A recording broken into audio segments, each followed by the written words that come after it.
Hey folks, Charlie here.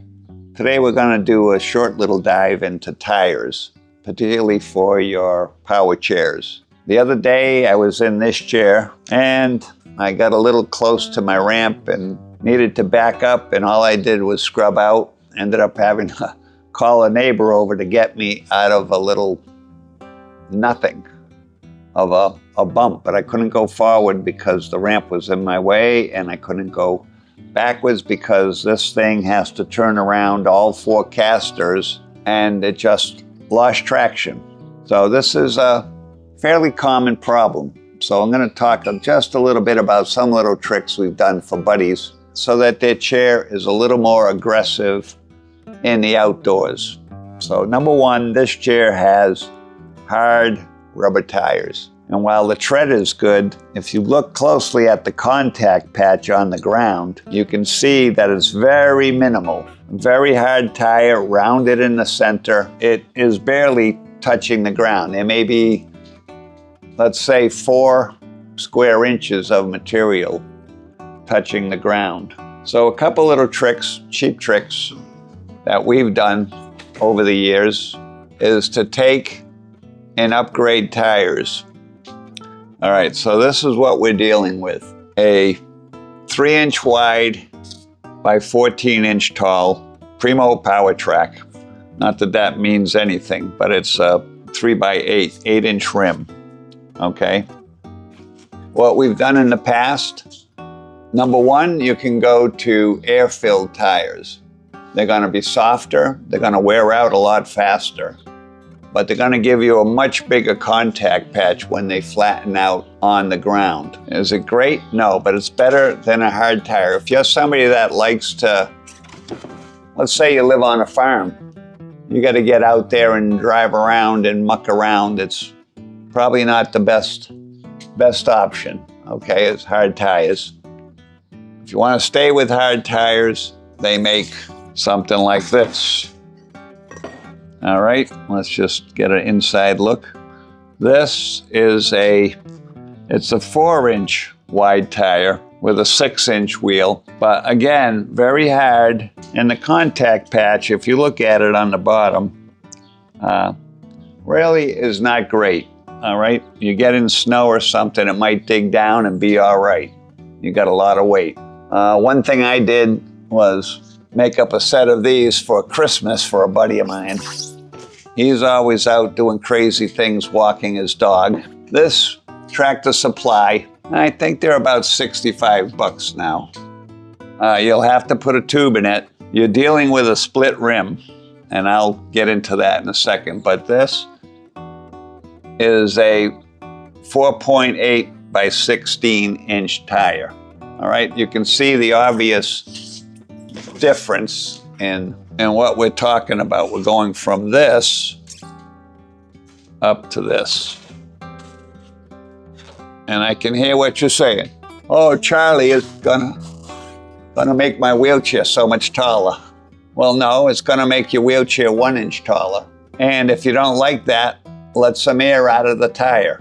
All right, you'll have a much wider contact patch. Be warned though, this is a little bit hard on your rugs. If you're living in your house with a lot of rugs, this baby is gonna have a wide contact patch and really twist things up. But if you're going out and getting into crazy places like mulch, you go on mulch with this tire, you're gonna be asking for trouble. This one here, no problem at all. You gain 2 things when you go to a bigger tire. You're gaining much more weight onto this tire and a much wider contact patch, and it fits right onto your wheelchair.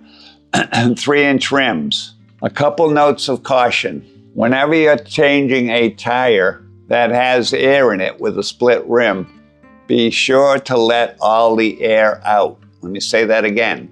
Whenever you're changing a split rim tire that's pneumatic, it has air in it, that air pressure is pushing up on this rim from all sides, all right? You've got to let the air out. If you don't, once you loosen these, there's actually 5 bolts on the inside.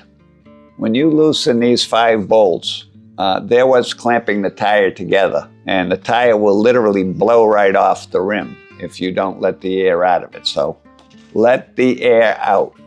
Let the air out. All right, we got another set of these tires. These are from Tractor Supply. And you can see the 2 rims, and it's not put together. These 2 now, you have to squash this down. How are you going to get these 2 together? The correct bolts in here now are too short to grab the threads and thread it in. So 2 tricks. One is to put a piece of wood across this and grab a giant clamp and crush it down. It's okay if you've got one, you can do that. But if you don't have that, you can take this bolt, get one that's longer. For the Invacare products, this bolt here is a 5/16 18 common coarse thread bolt. So you buy one that's 3 inches long or 2.5, whatever blows your head. I'd just say go longer, you can put more washers in it. Put it in, crank it down, it'll crush this and close the gap. Then you can put in your other bolts. Then when you're done, take this one out and put the right bolt in, and then put your air in. You're gonna have to buy tubes with these things, but it's a simple fix. Now, a word of caution. You are going to be lifting the center of your chair up. If you've got a mid-wheel drive chair, you're changing the dynamics. The chair was never built for that.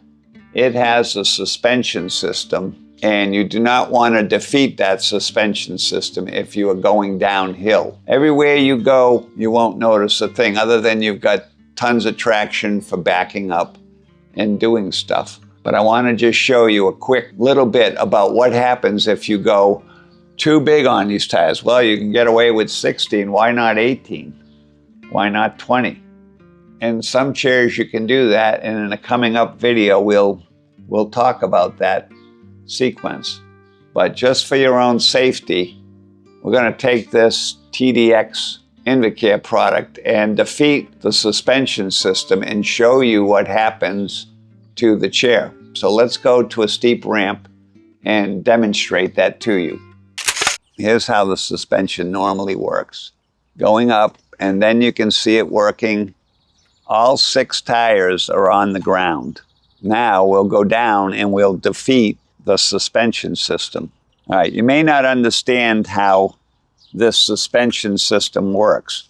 This is a little gas cylinder in here, piston, and up here under this cover, probably should have taken that cover off for you, there is a metal piece, a stop, and a little brass point in the middle of this rod. And when that piston hits that back rod, you've reached the limit of the suspension. And then that brass little button pushes in, and then it defeats the suspension. You've gone too far for the suspension to work. So let's show you what happens. And it reminds me, one time I met a guy at the hospital. His middle wheel was up in the air because somehow getting him off the wheelchair van, they defeated this, and his middle wheel was way up and he couldn't go anywhere. And at the time, I didn't know about that little brass button. Okay, so I've got Chris way forward in the wheelchair. If you any common sense, you'd tilt yourself way back. But we're doing this just to defeat this button to show you what you're riding on. Okay, Chris, go ahead. Okay, now keep going. Now, okay, stop right there. Can you see what's happening here? Chris now is riding on the front wheel of the wheelchair and the middle wheel only. The back wheels are doing nothing. This is a dangerous situation if you're going to do something like this, going down a steep banking. Now you're asking for the chair to tip over. You've got a very short wheelbase. You've cut the wheelbase in half at least. So dangerous situation. So be aware of that. If you're going to do something on a really steep angle, make sure you put your weight back. Now, Chris, if you would take that small switch over there and tilt yourself backwards, move the joystick towards me and turn. Okay. And now you're going to tilt your chair back with that one. Yep. Maybe just back up a little bit to put it down on all. You're going to have to back. There you go. Okay. Now you're back in action with your full suspension. But I just want you to understand this. It's not something wrong with the machine. It's something that can happen if you put bigger tires on and do that type of thing. Well, folks, that's about it for changing up wheels. We covered mostly the mid-wheel drive because that can get you into trouble. Obviously, front-wheel drive, you got no problems whatsoever. And rear-wheel drives, you might have a little bit of leaning in with the frame, but no big deal. Keep it simple. You can put bigger tires on at your leisure. Also, if you just want to stay with 14 and go with 14 knobbies, there's a guy who did a video on Honda, puts out a tire, and he shows you an excellent video on how to do the whole thing with Honda 14x3 wheels. So that's about it. Until then, God bless and keep your mind full and your bowels empty.